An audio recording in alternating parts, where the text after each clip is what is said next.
Live sa stage, walang pause button. Isang mali, isang segundo ng katahimikan, milyon ang nakatingin. Ngayon, balikan natin ang top 5 singers na nakalimot ng lyrics sa gitna ng kanilang live performance at paano nila hinarap ang pressure sa stage. Hailey Steinfeld, Sing Starving, kahit isa siyang international pop star. Nagkaroon din ng sandaling nakalimot ng lyrics si Hailey sa kantang Starving. Sa gitna ng performance, tumigil siya sandali, huminga, at tinuloy ang kanta ng may confidence, ang crowd.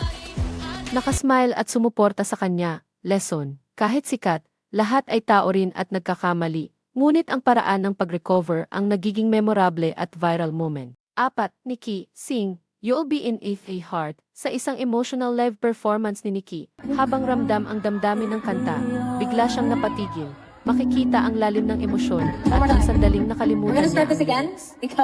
Pero imbes na awkward, naging mas totoo ang moment, tahimik ang venue at dama ng lahat ang sincerity. 3.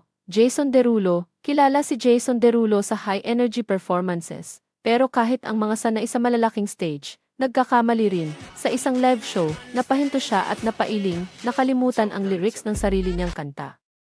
Imbes na itago, tinawanan niya ito at itinuloy ang show. Isang patunay na confidence ang tunay na pangsalba sa stage. IU, Korean singer, kahit isa sa pinakarespetadong vocalist sa Asia, nangyari rin ito kay IU. Sa isang live performance, sandaling tumigil ang kanyang boses, nakalimutan niya ang susunod na linya.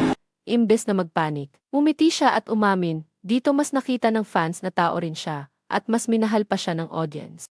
Sa isang episode ng A Factor Lithuania, isang contestant ang todo emosyon sa kantang Sorry, pero sa kalagitnaan ng performance, biglang naputol ang momentum. Makikita ang ilang segundong katahimikan, nakalimutan niya ang lyrics.